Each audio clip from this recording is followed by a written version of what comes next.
May song. So,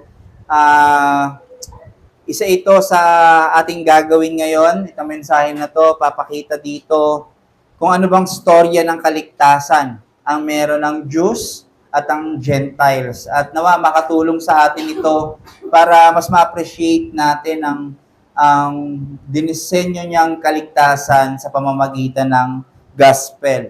So last sermon, na pag-aralan natin sa verse 1 to 10 ng chapter 11 na ang fall ng Israel dahil sa kanilang rejection ay hindi pa ito total. Dahil may mga remnant na mga Jewish na talagang pinreserve ng Diyos para maniwala at sumunod sa Kanya. At last time sa verse 11 hanggang 15, na pag-aralan din natin ang fall ng Israel ay hindi rin final. So, hindi total, hindi final. Dahil gagamitin pala ng Diyos ang kanilang pag-reject sa gospel para mabuksan ang kaligtasan sa mga hentil. At gagamitin ng Diyos naman ang kaligtasan ng mga Gentiles, ng mga hindi Jewish, para inggitin ang mga Jewish at ma-steer sila sa pag-desire sa pananampalataya sa gospel. Okay? So, ito yung pendulum effect na nakita natin. Ito yung design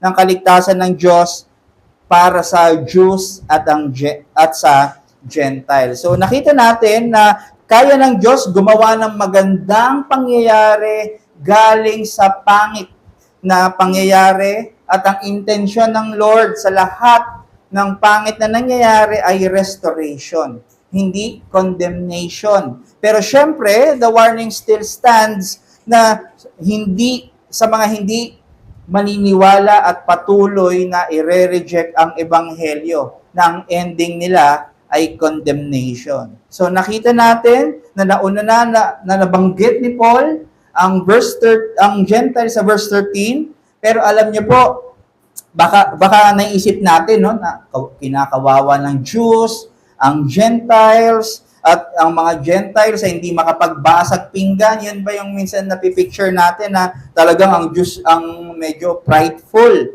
Tama naman, prideful ang Jews. Pero balik tayo sa settings ng Romans. Ano bang nangyayari sa church na yon? So yung church na yon ay consisting of Jews and Gentiles. At ang isa sa malaking problema nila ay yung division nila dahil sa kanilang lahi. So, while pangit ang treatment ng Jews sa Gentiles, ganun din ang Gentiles sa Jews. Okay? They despise the Jews. Di maganda ang treatment ng Gentiles at pakikitungo sa Jews na parang sinasabi, kami na ngayon ang pinili. Kinalimutan na kayo ng Diyos, inabandon na kayo ng Diyos, yung pinagmamalaki nyo sa amin na Diyos, nasa sa amin na ngayon at wala na kayo sa Diyos. So, noong mga panahon na yon, yung mga Gentiles ay talagang naging prideful. Dahil halos laman ng mga churches ay puro Gentiles. Konti lang ang mga Jews na nandoon, na nako-convert. Kaya sinasabi ni Pablo sa Gentiles na huwag silang magyabang sa mga Hudyo. Kaya ang gagawin ni Pablo dito sa verse 16 to 24, which is ang ating passage, magbibigay siya ng dalawang illustration para ipakita sa Gentiles ang kaligtasan ng Diyos na hindi ito magpo-produce ng kayabangan, pero magpo-produce ito ng kababaang loob. Dahil ang kaligtasan na natamo nila ay dahil lamang sa mabuting kaloob. Regalo lang ng Diyos sa kanila. In short, ito ay dahil grasya lamang ng Diyos sa kanyang mga pinili para sila ay maligtas. At ito ang pag-aaralan natin this morning, mga kapatid. Kaya invite you ulit to turn your Bible sa Romans 11:16 to 21. Romans 11:16 to 21. Pero, ang gagawin natin, babasahin natin mula verse 13. Okay? For the preparation ng sa passage natin ngayon. Romans 11:13 to 24. Sorry, 24 yung kanina, no? 21 yung nailagay ko. 13 to 24. Okay, let us read. Now I am speaking to you, Gentiles, inasmuch then as I am an apostle to the Gentiles, I magnify my ministry in order somehow to make my fellow Jews jealous and thus save some of them. For if their rejection means reconciliation of the world, what will their acceptance mean but life from the dead? If the dough offered as first fruits is holy, so is the whole lump. And if the root is holy, so are the branches. But if some of the branches were broken off, and you, although a wild olive shoot, were grafted among the others, and now share in the nourishing root of the olive tree, do not be arrogant towards the branches. Remember, it is not you who support the root, but the root that supports you. Then you will say, branches were broken off so that I might be grafted in. That is true. They were broken off because of their unbelief, but you stand fast through faith. So do not become proud, but fear. For if God did not spare the natural branches, neither will He spare you. Note then the kindness and the severity of God, severity toward those who have fallen, but God's kindness to you, provided you continue in His kindness. Otherwise, you too will be cut off. And even they, if they do not continue in their unbelief, will be grafted in, for God has the power to graft them in again. For if you were cut from what is by nature a wild olive tree and grafted, contrary to nature, into a cultivated olive tree, how much more will the natural branches, be grafted back into their own olive tree? The grass withers, the flower fades, but the word of God remains forever. Let us pray muna. Tayo ay humingi ng tulong sa ating Panginoon. Ama, kami ay humihingi ng guidance, luminance, Panginoon, sa aming pag-aaral ng iyong salita. Nawa bigyan mo kami ng pusong mababa, malambot, buksan mo ang aming isipan para maunawaan namin ito at tanggapin, Panginoon. Na nawa ay makatulong sa amin, magkaroon ng benefit sa amin dahil naniniwala kami na hindi nawawalang saysay ang mga binibitawang mong salita, Panginoon. Maraming salamat at nawa binibigay namin sa iyong mga kamay ang aming sermon ngayon, Panginoon, at nawa mag-glorify ka sa pangalan ng inyong anak na si Jesus. Amen. So, muli, medyo mahaba yung passage natin, no? 16 to 24, pero very rich, napakayaman nito. Pero minabuti natin na hindi natin siya putol-putulin dahil isa lang yung thought niya. Though marami tayong nabasa kanina na mga conditions or kung ano man, ito ay mas ma-appreciate natin as a whole. Okay? So, isang mensahe, mas maganda natin siyang tignan kaysa sa putol-putulin. So, tinry ko na putol-putulin, pero hindi siya parang medyo nawawala yung thought. At maganda, isa talagang bagsak sa atin. So again, itong verse na ito, passages na binasa natin ay directly pertaining na sa Gentiles. Okay? Dahil ang kanilang mga puso ay tinubuan na ng pride. Kaya ang ganda ng dalawang binigay ni Pablo na illustration kung ano ang disenyo ng Diyos sa kaligtasan para sila ay mahambol. Okay? Una, tignan natin sa verse 16. Ang unang illustration ni Pablo ay ang dough at ang lump or ang mass or masa. Or yung isang parte ng masa, naghiwalay siya, bukol ang tawag or tinapay, at yung buong masa. Okay? So sabi sa verse 16a, if the dough offered as first fruit is holy, so is the whole lump. So ito ay allusion sa Numbers 15, verse 21. Sinabi dito, the whole harvest was dedicated to God only by the offering of first fruits. So, this implies na sinasabi na ang hiniwalay na parte ng masa o malaking parte ng lamp ay worthy or ganun din yung value nung pinanggalingan nung dough na yon. Okay? So, ulit, ito yung masa, kumuha dito, inoffer sa Panginoon. Kung ano yung value ng meron itong maliit na to, yun din yung worthiness nung masa na yon. Okay? So, dito sa Numbers, or dapat natin malaman, na merong dalawang offering rituals sa Old Testament. Dito nga, no? Meron silang tinatawag na wave offering, may tinatawag din silang heave offering. Ano yung wave offering? Ito yung tenufa, ito yung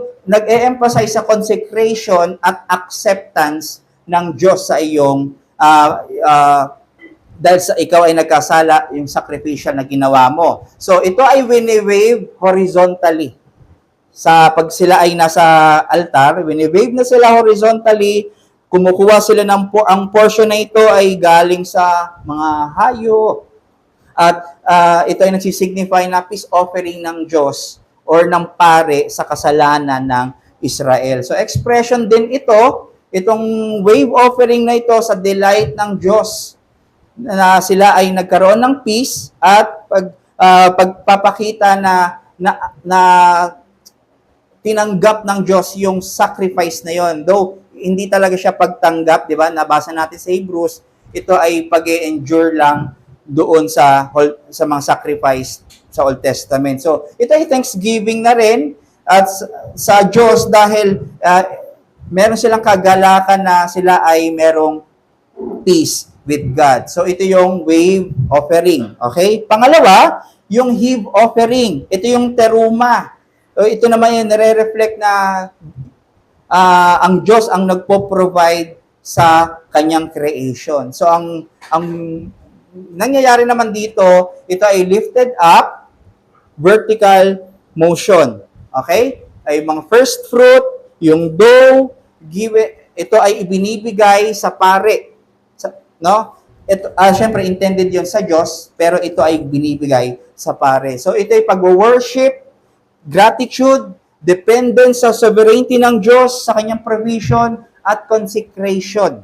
Okay? So, pagpapakita na itong offering na ito, isang wave, at yung heave, ito ay na-accomplish ni Kristo. Itong dalawang offering na ito.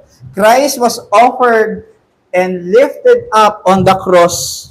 Siya ay sinet apart para maging once and for all sacrificial atonement for peace offering sa Diyos. Siya ang provision ng Lord para ma-nourish ang lahat ng itinuturing na mga anak ng Diyos. So, muli, siya ang tinapay na bumaba sa lupa at muling bumalik sa Ama para maging pagpapala sa lahat ng mananampalataya sa Kanya.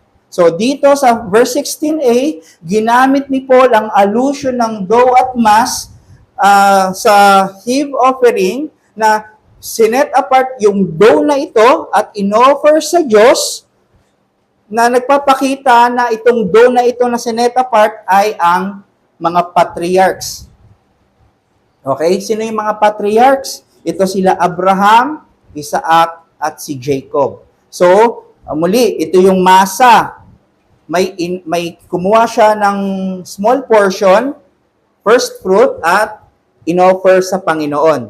Na kung ano yung substance nito, yun din yung substance ng malaking masa. O ganun din yung sa patriarchs. Sinet apart ng Diyos, yung prinsipyo, si Abraham, Isaac at Jacob, na pagpapakita na ganun din ang worthiness ng lahat ng nasa lahi ni Abraham by faith. Pertaining ito sa mga descendants ni Abraham na nananampalataya sa pangako ng Diyos. So, ang meaning nito, sinet apart ang dough, sining dough, Abraham, Isaac, at Jacob para sa purpose ng Diyos. Ganon din ang buong grupo ng masa. Ito yung mga spiritual offspring ni Abraham or mga believers. Okay? So maliwanag po 'yon. Kung paano sinet apart si Abraham, ganun din sinet apart ang kanyang magiging lahi. Jews man ito or Gentiles kasi spiritual na ang pinag-uusapan. So, in short, kung ano ang dough, yun din ang lamb. Kung ano ang purpose at plano kay Abraham, ganun din ang purpose at plano sa lahat ng mga lahi niya spiritually by faith. So, tayo, kung paano ang plano at purpose kay Abraham, ganun din tayo. May plano at purpose din sa atin sa Panginoon. Okay? So, sana maliwanag yon. Then, next tayo sa illustration, number 2, na ibinigay ni Pablo. Ito naman ay pertaining sa, gagamitin niya ay ang root at ang branches o ang ugat at mga sanga. Sa verse 16b, sabi, if the root is holy, so are the branches. So, i-define muna natin ano ba yung sinasabi dito ni Pablo. Yung holy, hindi ito moral sense na ikaw ay banal, perfect, pero ito ay sense ng pagiging set apart sa Diyos at sa kanyang purpose. So, sino tong mga ugat na ito? Sino yung holy root na ito? Ito muli ay pertaining kay Abraham, kay Jacob, kay Isaac. So, yung dough at root, ito ay pertaining sa patriarchs at dahil ang patriarchs, sila yung may foundation or sila yung foundation ng God's covenant people. Sila yung original na nabigyan ng pangako ng Panginoon. So, sino naman ang branches? Katulad din ng buong lamp, ganito rin ang branches. Sila rin ang lahat ng lahi ni Abraham by faith. Ano yung by faith? Galatians 3:9. And if you are Christ, then you are Abraham's offspring, heirs according to promise. So, tayo ay na kay Kristo sa pananampalataya, tayo rin ay maituturing na offspring or nasa lahi ni Abraham. Hindi naturally, but spiritually. Ano naman yung olive tree? Nasasabihin dito ni Pablo, yung olibo, punong olibo. Ito naman ay nagsisignify sa buong church, buong elect, one people of God, lahat ng true believers. Okay? Ano naman yung stem? Ito yung continuity na mula sa ugat ni Abraham nagdumadaloy, dumedire-diretso at hindi napuputol itong punong olibo na ito. So nakita natin kung ano ang plano at meron kung ano ang plano at meron ng ugat, ang patriarchs, ganun din ang mga sanga. This is teaching us about the covenant of God sa kanyang covenant people. Sinasabi ni Pablo sa verse 16, ang faithfulness ng Diyos sa kanyang mga pinili na ang kanyang pangako ay tutuparin niya. Kung ano yung pangako kay Abraham, tinutupad din niya sa mga branches. Okay? Na ang maasahan yung kanilang nakuhang kaligtasan, grace doon kay Abraham, ganun din yung mga nakuhang kaligtasan ng mga branches. Parehas. No? Then, para ma-explain further ni Pablo itong illustration ng root and the branches, i-expound niya pa ito sa mga following verses at gagamitin niya na nga ang puno ng olive tree. Ang olive tree, ito ay muli, nagre-represent sa all people of God. One people of God, yung church, yung elect, lahat ng mga tunay na nananampalataya kay Kristo. So, sanabi sa verse 17, some may mga natural branches na na-broken off. Sino to mga natural branches? Ito ay Jews na hindi nanampalataya. Ito yung mga Jews na nag-reject sa covenant ng Diyos sa kanila. Hindi nila ginawa, do this and live. Okay? So, sino naman yung wild olive shoots? Ito yung mga Gentiles. Sila yung grafted doon sa mga olive tree, sa olive tree, sa pamamagitan ng pananampalataya. So, ang nangyari, sinasabi ni Pablo na ito yung olive tree, meron siya mga kinat, ang Diyos, may mga tinanggal siya mga sanga, at ito yung mga nag-reject sa katotohanan, na-reject ang pangako at sila ay sumuway sa Panginoon At kumuha ang Diyos ng mga wild na olive shoots, ito yung mga Gentiles, at ikinabit ng Diyos kasama ang mga others. Nakita nyo, may others. Ito yung mga remnant. Kumbaga, hindi lahat ng branches ang kinap off, may some na kinap off, at kumuha ng mga wild olive shoots, ikinabit sa olive tree, kasama ang mga natural branches na hindi na-cut off, at ito yung mga remnant. Okay? So, nakita natin, sa isang puno, mayroong grafted na Gentiles at meron pa ring mga remnant na Israel. So, ibig sabihin lang nito, nagsasalo silang dalawa, itong Jewish remnant at ang Gentiles na believers, nagsasalo sila sa nourishment na nakukuha sa root. Sino yung root? Sila Abraham. Ano yung pangako? Pero, ano ba yung nourishing sap? Ano ba yung tubig na nakukuha, sustansya ng root na dumadaloy sa stem at sa branches? Ito ay si Kristo. Ito yung pangako. Hindi lang per se na si root, yung ugat, ang talagang dapat nating tignan doon, pero yung nagbibigay sustansya sa buong puno. At ito ay si Kristo. Na from root, from Abraham, gagapang si Kristo doon sa mga sanga. Jewish remnants, Gentile believers.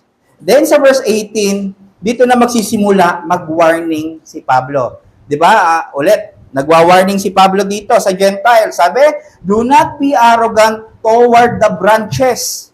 Huwag silang maging mayhabang sa mga sanga. If you remember, it is not you who support the root, but the root that supports you. Sino? Di ba alam naman natin na ang talagang kailangan para mabuhay ay ang ugat, hindi ang mga sanga. Di ba? So, basically, sinasabi dito, hindi pwedeng ipagyabang ng Gentiles na sila ay nasa olive tree dahil ang nagsimula at ang pundasyon ay nasa ugat. Hindi nila pwedeng sabihin na hiwalay sila sa patriarchs. Sila pa rin ay galing doon sa sustansya na nakukuha ng ugat. At ito sila Abraham. Dahil ang patriarchs, sila yung originally pinangakuan ng Diyos sa Genesis 12. I will bless you. Okay? Magiging tanyag ka, may ibibigay ako sa iyong city na magiging pagpapala din sa buong mundo. At yun lang din ang pinapanghawakan ng Gentiles.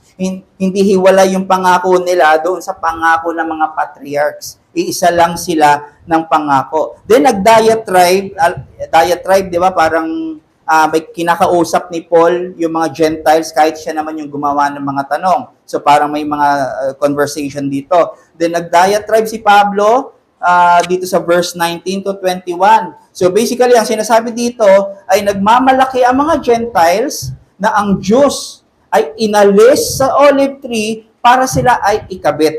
Parang dating, tapos na kayo, kami naman. Parang gano'n, no? Wala na kayo, ayaw na sa inyo ng Diyos. Kami, kailangan, pinutol kayo kasi kami naman ang pinili para ilagay, ikabit sa olive tree. Tama naman. Tinanggal ng mga Diyos, ang mga branches na ito, hindi dahil para ikabit sila, pero dahil sa kanilang unbelief, sa kanilang kawalan ng pananampalataya, at kaya naman ang mga Gentiles ay naikabit dahil sa kanila ring pananampalataya. Pero dahil sa faith, sila ay nakasama doon sa mga Jewish remnants. Okay? So, sa pananampalataya, sa pamagitan ng pananampalataya, nakikita natin sila ay naikabit dito sa olive tree, at itong pananampalataya na ito ay regalo lamang sa kanila ng Diyos. So verse 22, muli i-remind ni Pablo sila ng balancing character, balancing pagtingin sa kung sino ang Diyos. Ang Diyos ay mabuti sa pagliligtas ng both Jews and Gentiles, pero siya din ay mabagsik sa mga sumusuway at laban sa Kanya. At dito sa verse 23 to 24, sabi ko, napaka-rich nito. Pinapakita dito ni Pablo ang grace ng pag-asa na ibinigay ng Diyos sa Gentiles, na wala naman silang pag-asa dati. Sila ay wild, pakalat-kalat, pero inilagay sa olive tree. So, may pag-asa na sila na mamuhay sa eternal life. Meron na silang gantong hope. So, pinakita dito yung grace ng hope sa Gentiles at ipapakita din ni Pablo yung hope sa Jews na meron pa rin silang pagkakataong ma-regraft ng Diyos. Yung mga na-cut off ng Diyos, mga pinutol, kung hindi sila magtutuloy sa kanilang unbelief, sila ay ikakabit muli sa puno ng olive tree. Kung sila ay titigil sa pagsuway at sila ay mananampalataya kay Kristo, maikakabit muli sila ng Diyos. So we can see, hindi automatic ang lahat na maliligtas. Kung either ito ay remnant man or elect na Jews or Gentiles, hindi automatic. Kailangan pa rin nilang magkaroon ng pananampalataya, bumalik sa pagsisisi, tanggapin si Kristo na siya ang tagapagligtas at Diyos ng kanilang buhay. Ganon din ang mga Gentiles. Kailangan din nilang magsisi at maniwala. And I agree na mahirap ang passage natin today, no? Napakadami. At gusto kong i-notice natin na ang kausap dito ni Pablo, mga kapatid, ay ang mga normal na believers sa Rome. Hindi niya kausap ang mga preachers, hindi niya ito kausap yung mga theologians doon, mga Bible scholars, pero ang kausap niya yung mga lay people, every believer na nandoon sa church ng Rome. Meaning, ito ay intended sa lahat ng believers. At ganun din sa atin ngayon. Huwag tayong matakot na aralin to. Kung nalilito tayo, manalangin tayo, humingi tayo ng grasya na maunawaan natin ito.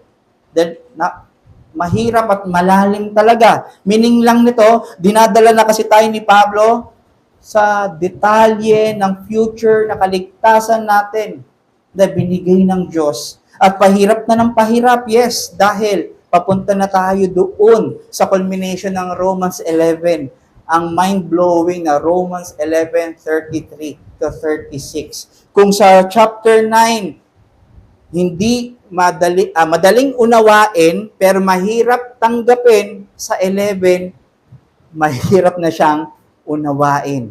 Pumapasok na tayo doon sa isipan ng Panginoon. Pumapasok ng finite creatures doon sa infinite na plano, eternal plan ng Diyos.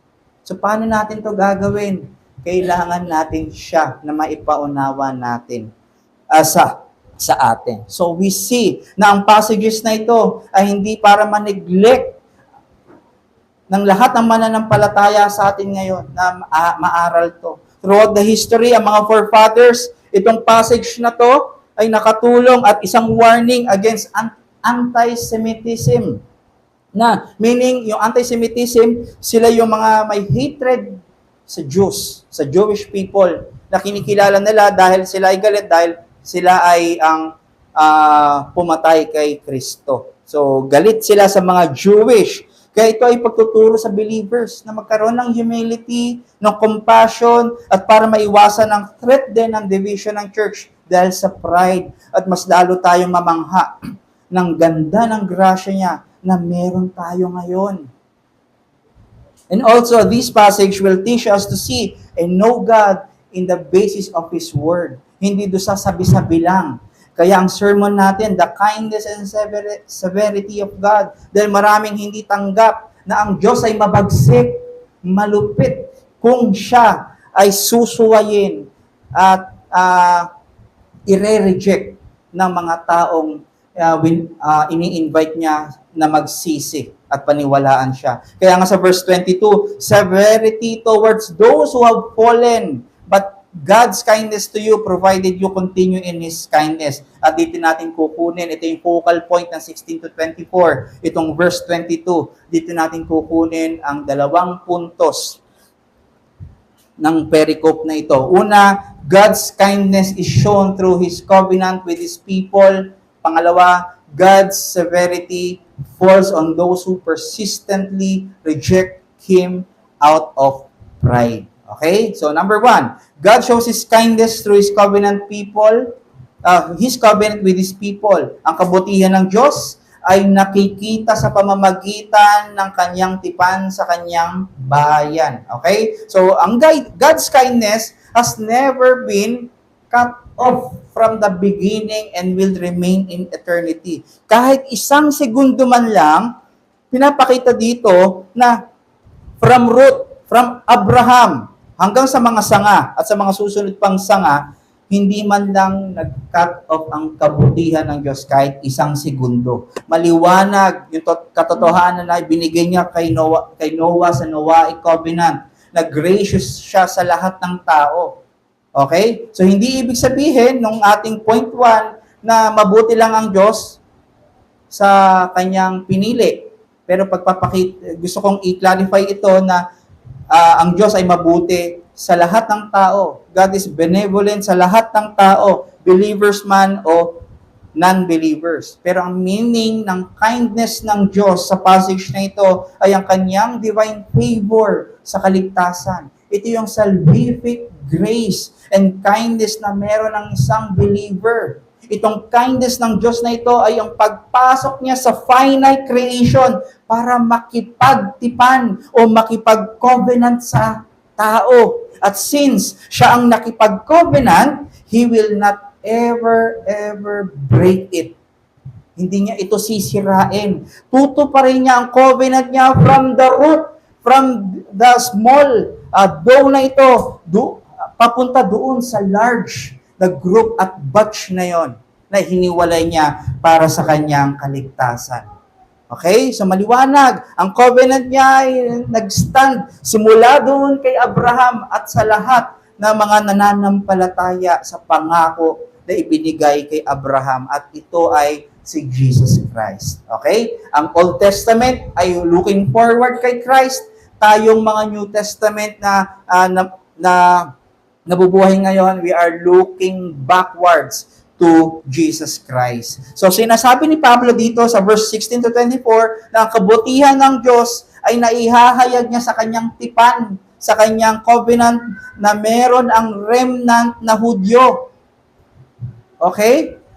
At itong kabutihan na meron ang remnant na Hudyo na ibinigay ng Diyos, ito ay naibahagi pa sa Gentiles. So nakita natin sa verse 16 ang continuity ng salvation by grace ng Diyos. Naiisa lang ang format ng salvation, at ito ay by grace through faith, by nourishing the believing Jews at grafting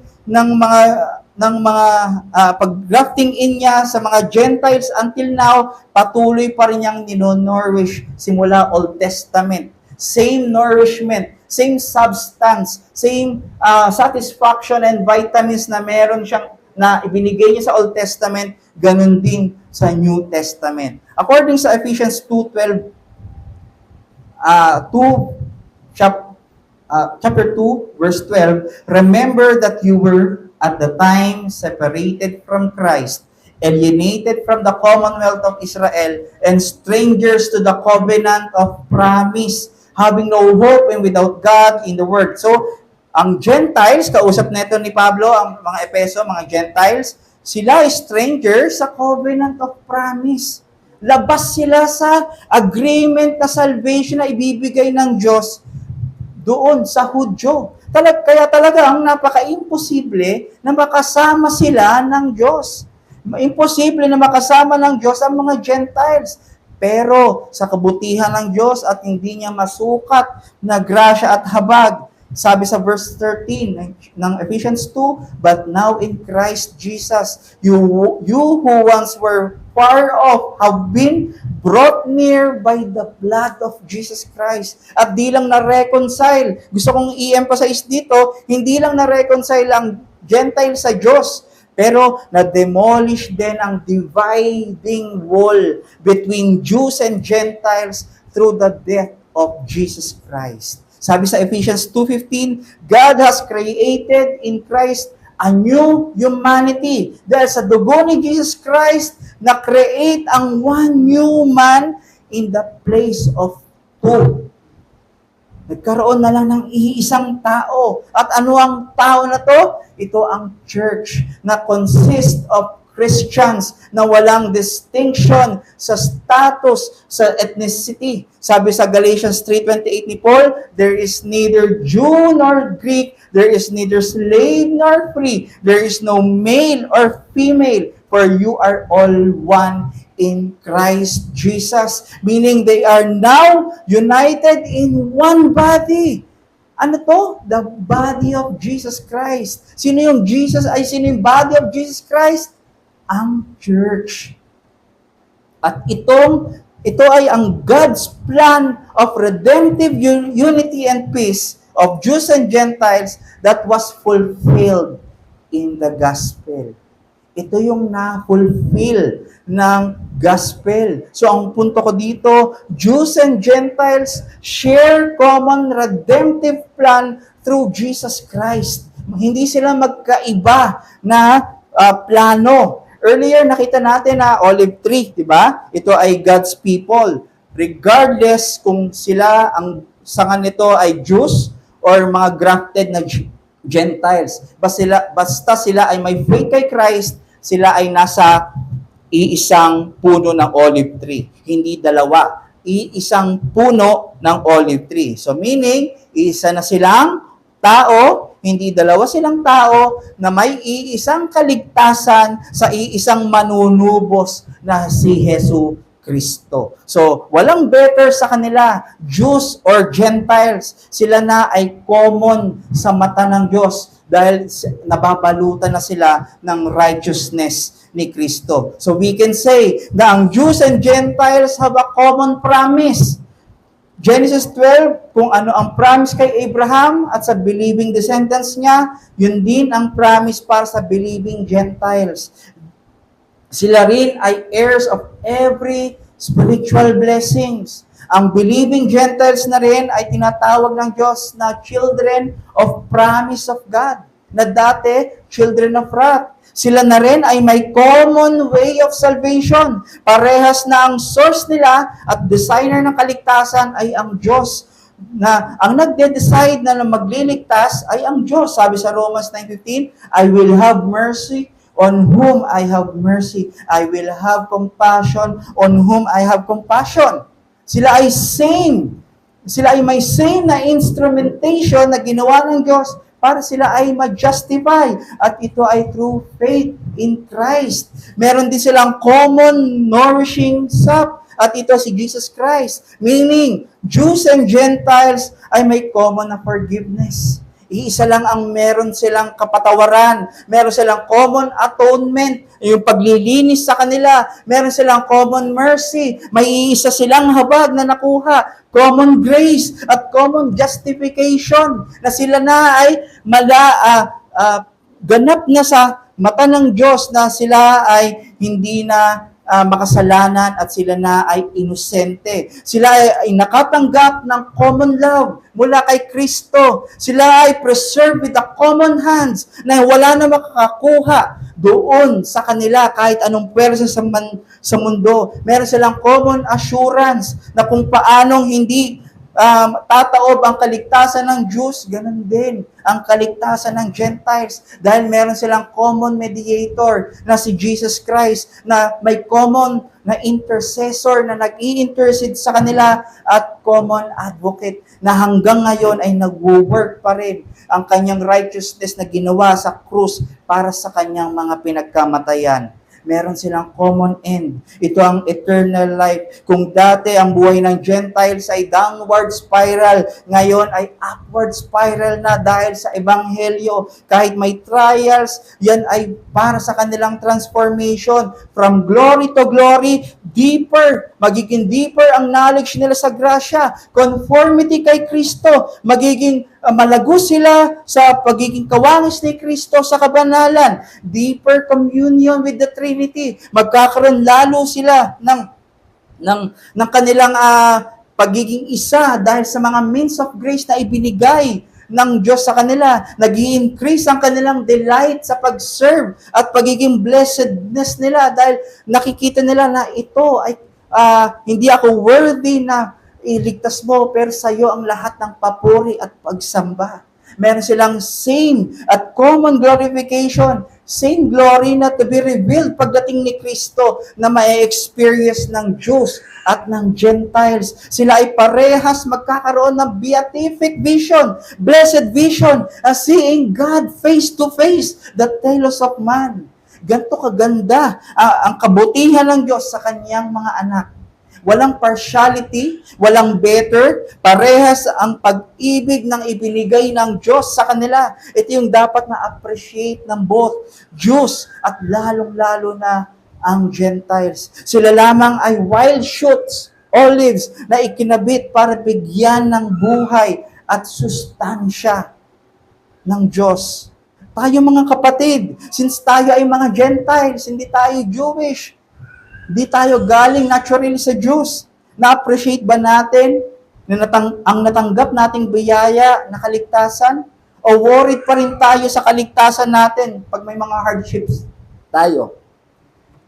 Ang tinitignan ba natin yung sarili natin na nasasaktan, nahihirapan, o yung nasaktan at nahirapan na si Kristo?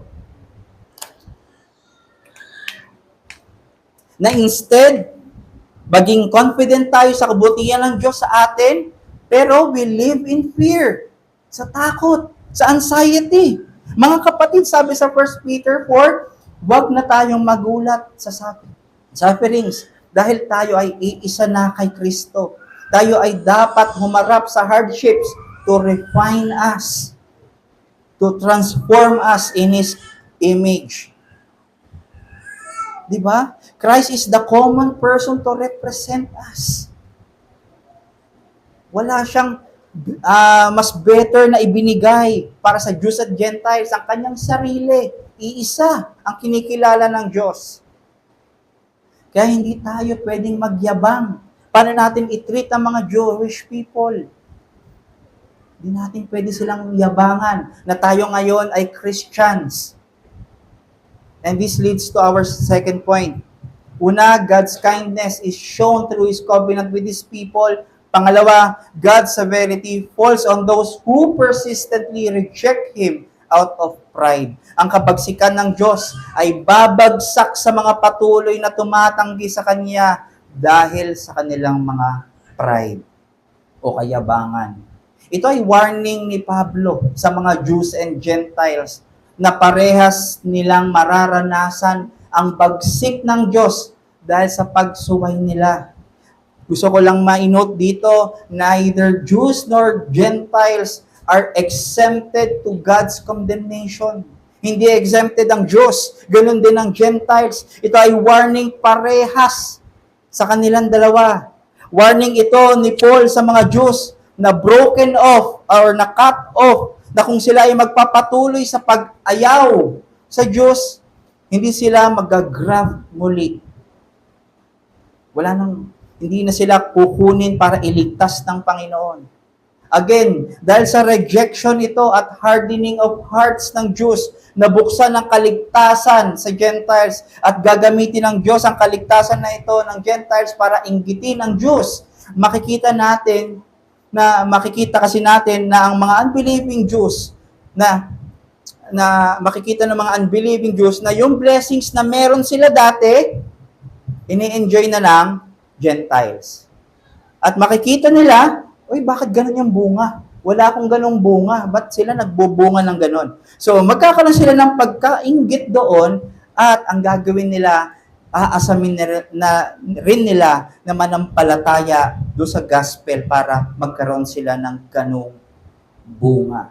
So, i-desire na nila dahil sila ay barren. Gusto na nilang mamunga sa Diyos.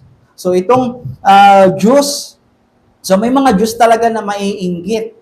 Ito yung plano ng Diyos na inggitin ang mga Diyos na remnant na hindi pa nananampalataya. Hindi afterthought ito. Ito ay certain na meron talagang maiinggit, magde-desire sa gospel. Ito ang paraan ng Diyos to call the unbelieving remnants Pero kung hindi sila magkaroon ng holy jealousy, hanggang dumating si Kristo, we can say na sila ay mag-end sa judgment of condemnation. Ang warning naman sa Gentiles, hindi lang sa Jews, no? Ito ay ganun din ang kabagsikan ng Diyos sa Gentiles na prideful at boasting sa kanilang mga sarili. Sinasabi ni Pablo dito na kung ang mga natural branches nga ay hindi hinayangan ng Diyos na putulin sa olive tree, kayo pa kayang mga ligaw na sanga na inilagay lamang, idinugtong lamang. Kaya winawarningan ni Paul ang Gentiles sa kanilang pagyayabang. Kayang-kaya rin ng Diyos na putulin muli sila.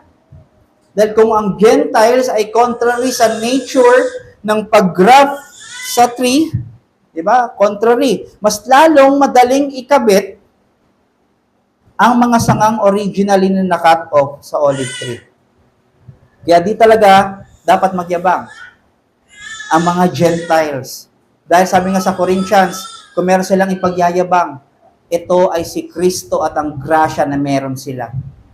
Kaya ang tanong, anong pinagyayabang natin, mga kapatid? We can see na wala dapat talaga tayong ipagyabang, sino man sa atin.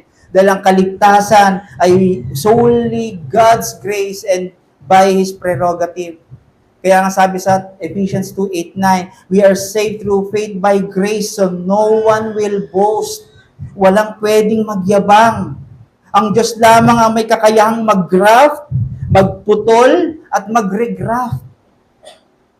At para sa mas ma-highlight pa, itong grasya na ito, manonotice natin sa verse 24. Sabi ni Pablo na ang pag-graft in ng mga ligaw na sanga sa olive tree ay kontra sa nature, no? Sa normal na agricultural na pag-graft, ang nangyayari, in normal, kunyari patay na puno ito, ang i-graft ay yung mga malusog para sila ay mamunga.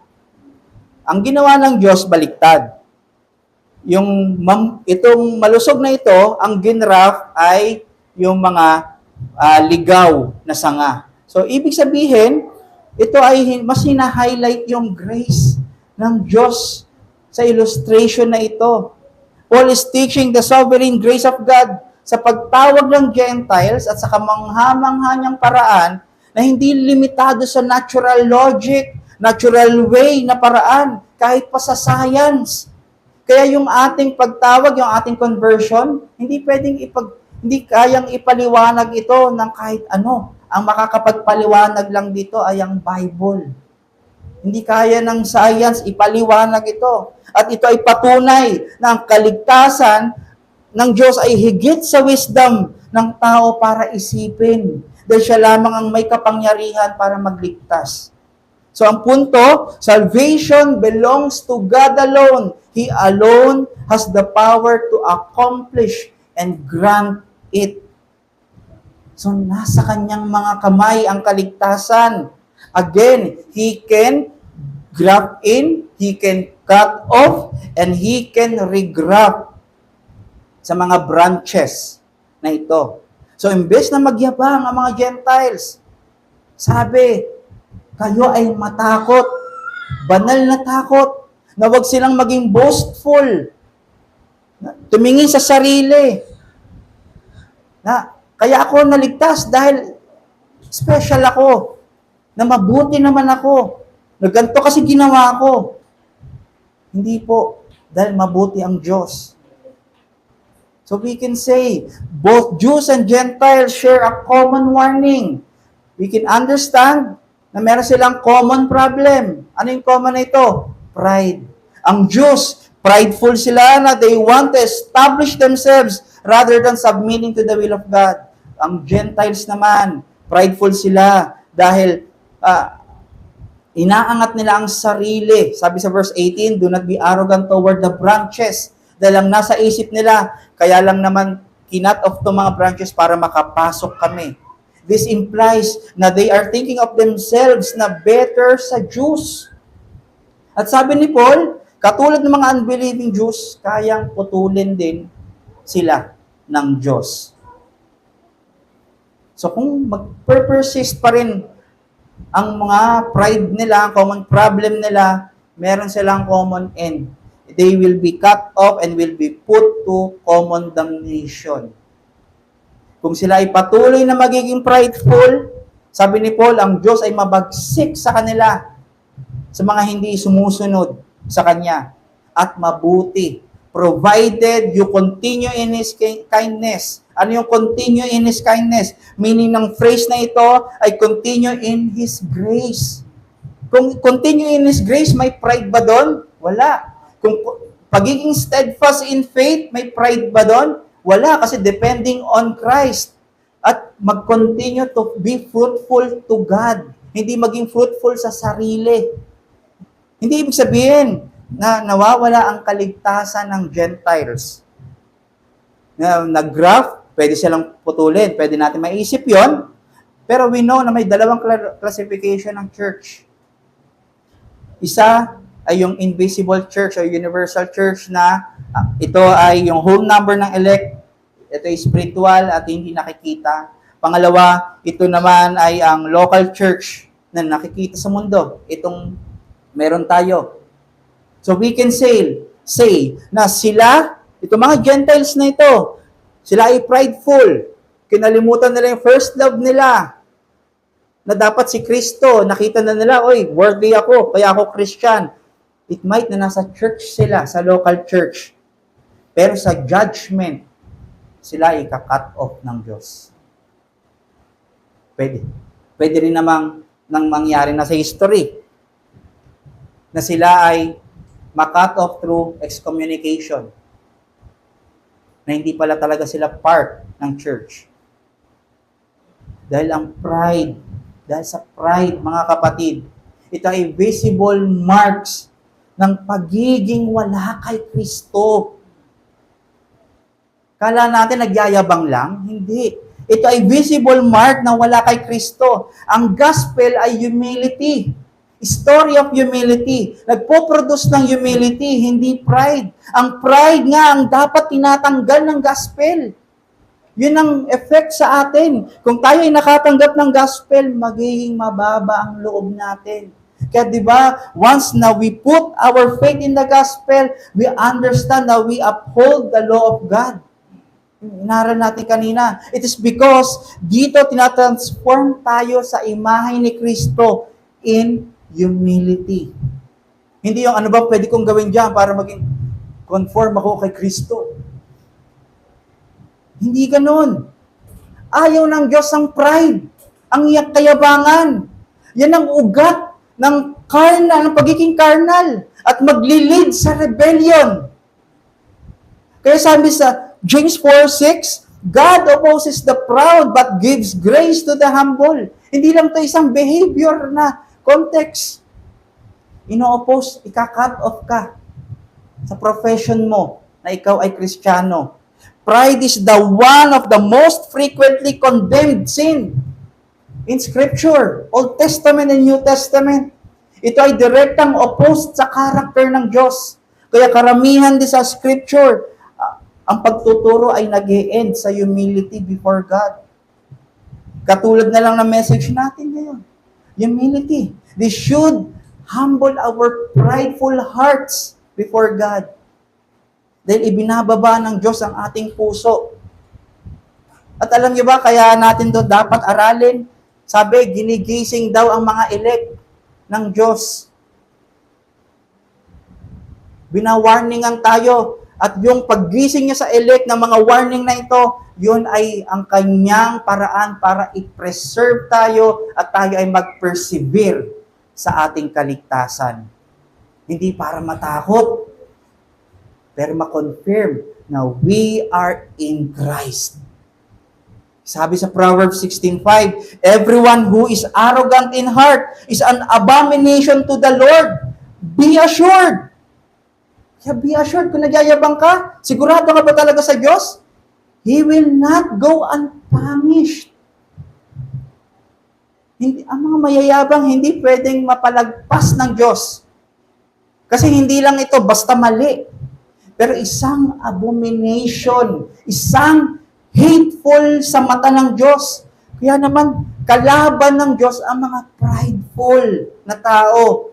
Dahil pride is the root of all sin.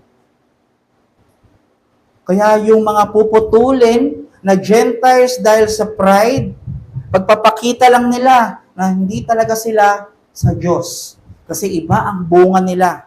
Imbis na magpakababa, sila ay nagyayabang. Dahil ang tunay na may grasya sa Diyos ay may progression in humility. Ang mga prideful, ito ay yung pag-claim ng glory para sa sarili na dapat sa Diyos. Kaya lumalago ang church dahil sa akin. Hindi po. At ayaw ng Diyos ito dahil He will not share His glory. He is jealous. His name is jealous. He is the jealous God. Kaya tignan nyo sa Bible, kahit mga men of faith, nakikita natin yung story nila, may mga prideful heart sila. At nakikita rin natin, talagang ina-address ng Diyos. Ibinababa ang puso nila, kahit sila pa man ay si Moses, na hindi nakapunta sa promised land. Kahit si David, na naging prideful, na nagbilang ng mga census, na may mga panahon na inaasahan nila ang kanilang sarili sa mga laban, tinitignan, masyado nang malakas ang aking army. Marami tayo. Di ba? Pinili ng Diyos ang Israel hindi dahil sa malakas sila at marami, pero sa kalooban lang ng Diyos. Na kahit konti sila, kaya nilang patayin ang mga kalaban. Tinutuwid ng Diyos sila. Nakikita natin sa Bible. Ba't kaya inilagay pa sa Bible yung ganito? Kasi nakita na hindi nagtotolerate ang Diyos ng kasalanan, lalong-lalo na ang pride. Dahil yun ay unbecoming a people of God. Tayo mga kapatid, nare-reflect ba natin ito ngayon? Kung paano natin tignan ang mga Jewish na people? Kung paano natin tinitignan yung mga wala sa kaligtasan? Kung paano natin tinitignan yung mga hindi natin kaparehas ng doktrina? Nakakalimutan natin na kahit yung kaligtasan ay hindi, at pananampalataya ay hindi galing sa atin. Ito ay galing sa Diyos. Yung pag-desire natin sa gospel, ito ay galing sa Diyos. Are we looking down sa mga unbelievers na wala na silang pag-asa? Ganyan na yan.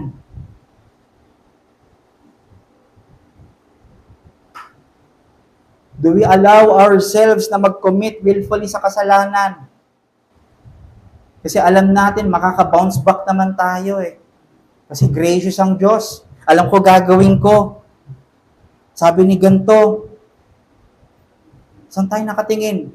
Yung sa pag-bounce back natin o sa Diyos, yung grace niya sa atin? Complacent ba tayo na alam na natin ang lahat ng ito? Kaya hindi tayo humihingi na ng wisdom at guidance sa Diyos. Ayaw natin mag-submit sa Kanyang authority. Lagi ba natin ginagamit ang Christian card pag tayo ay nasa labas? At hindi lang basta-basta Christian, Reformed card. Na-reformed ako. Na parang ang dating pag Reformed Christian, Reformed Baptist, siya yung pinaka nasa tuktok ng Mount Everest. Kung ganito kapatid, certainly yan ay pride. At ayaw yan ng Diyos. Pride can hurt. Pride can ruin our soul, mga kapatid. Pride acknowledges no submission to authority. Pride promotes individualism. Kaya ko itong mag-isa. Tignan mo, next month. Tignan mo. Ang pride, taliwas yan sa character ni Jesus Christ. As followers ni Christ, we should imitate Him as we walk in His conformity and humility. Si Jesus Christ nga, makikita natin na nag-take siya ng true form of humility. Si Christ ay bumaba, descended to His finite, frail, and limited creation. Nag-downward siyang pababa. Unlike kay Adam na nag-desire ng pagiging better through his own scheme sa kanyang sariling action. Kaya tignan niya po yung sinabi ni Pablo sa humility ni Christ sa Philippians 2 verses 5 to 8.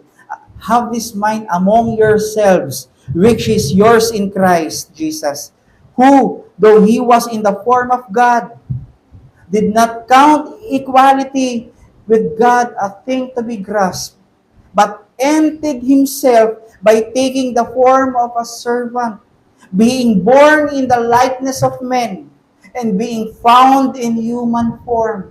He humbled Himself by becoming obedient to the point of death, even death on a cross. Yung very fact na bumaba si Kristo para mag-assume ng body for incarnation, condescending na yon, mga kapatid. Humiliating na yon sa Kanya. Pero naging mas mababa pa siya.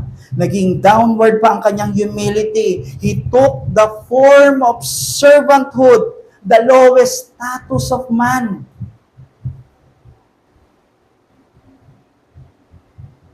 At hindi lang yun. Bumaba pa ulit siya. He died. Napunta siya sa pinakailaliman na pwedeng puntahan ng tao. Nakita po ba natin kung paano niya ibinaba ang kanyang sarili? He came to obey His Father for serving the elect by dying on the cross. He sacrificed Himself for the sake of the church. He died for you. He gave Himself for you. He bought us with His precious blood. Tapos, prideful heart. He became cursed para mapalaya tayo sa mayabang nating puso.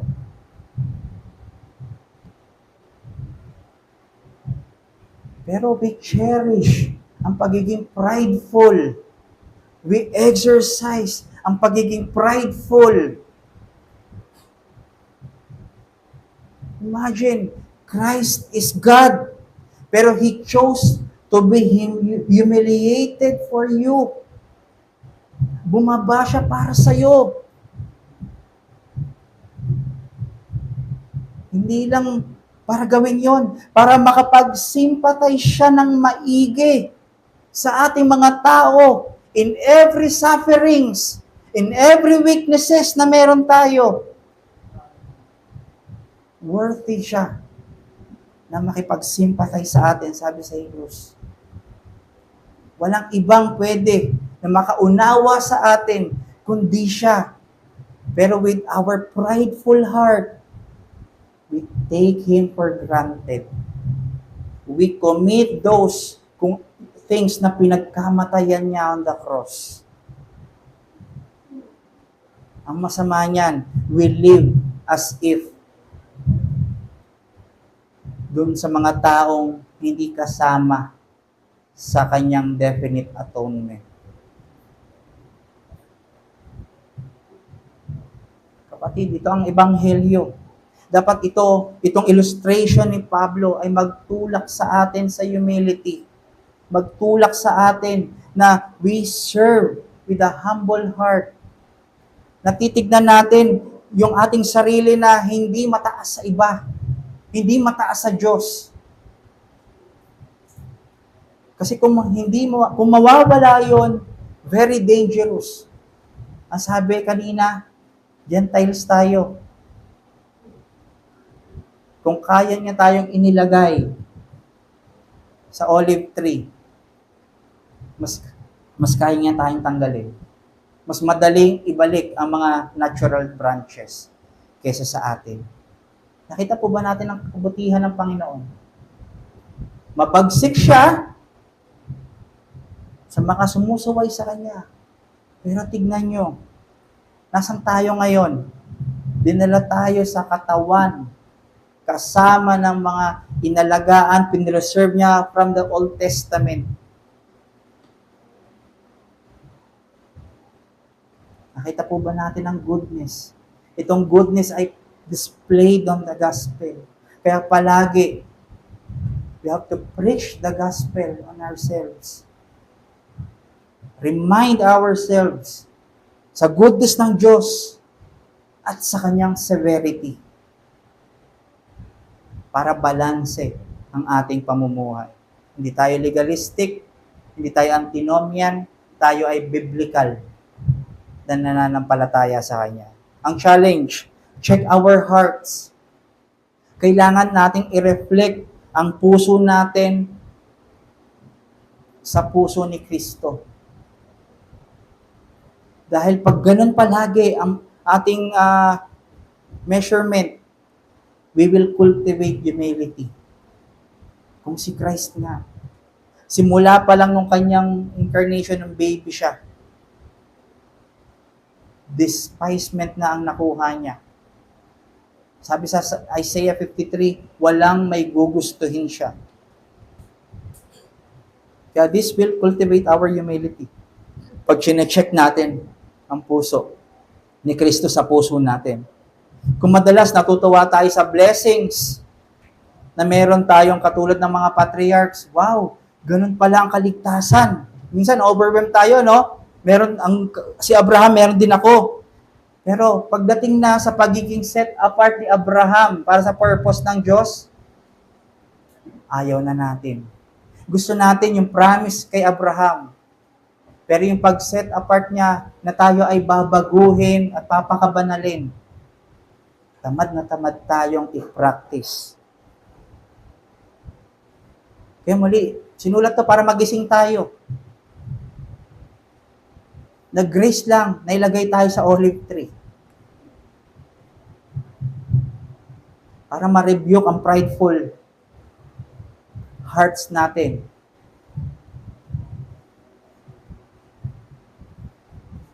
At hindi natin ma-represent ang puso ni Jesus Christ. Number 2, we have to cultivate lowly minds by soaking in His truth. Pag tayo ay babad sa salita, sa katotohanan ng Diyos, nakukultivate ang kababaan ng ating mga isipan.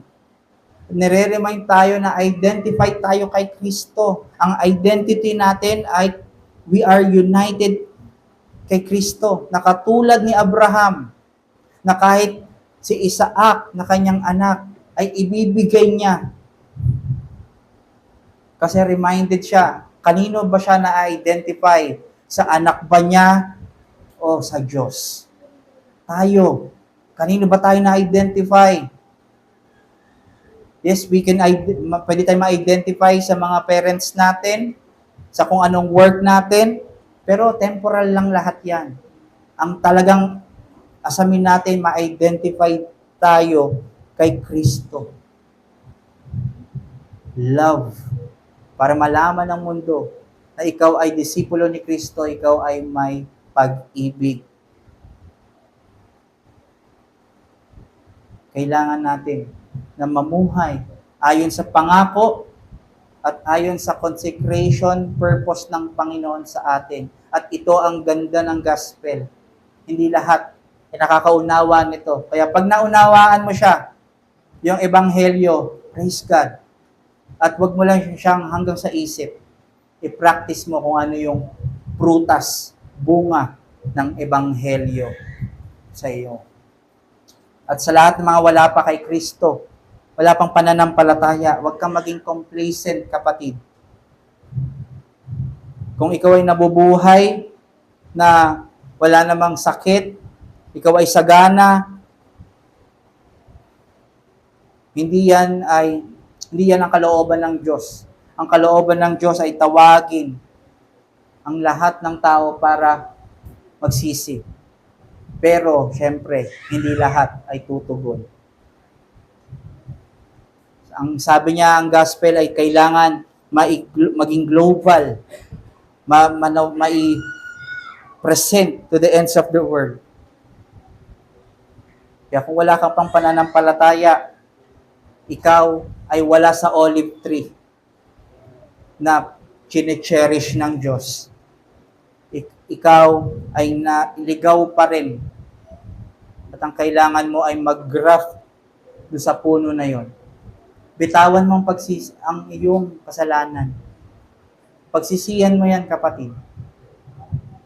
Dahil yung warning ng Panginoon,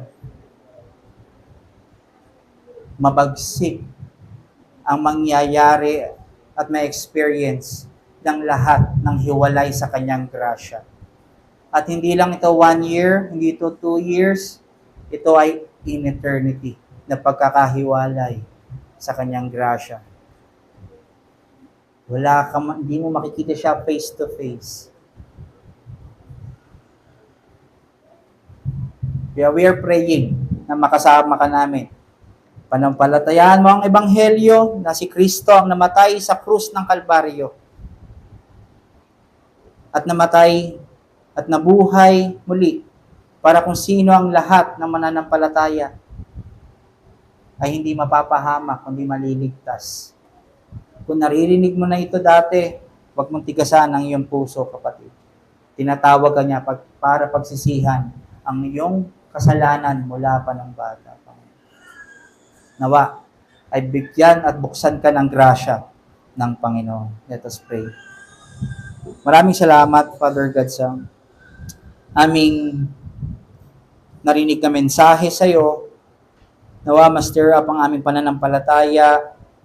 Magising kami kung kami ay nagiging prideful, nagiging complacent, hindi namumunga ng humility, hindi namumuhay kung paano mo, kung ano ang purpose mo sa pagko-consecrate mo, katulad ng pamumuhay ni Abraham. Nawa, magkaroon din kami ng appreciation lalo sa nakuha namin kaligtasan sa iyo. Na ito ay napakaganda, napakayaman, na hindi na kukuha ng lahat.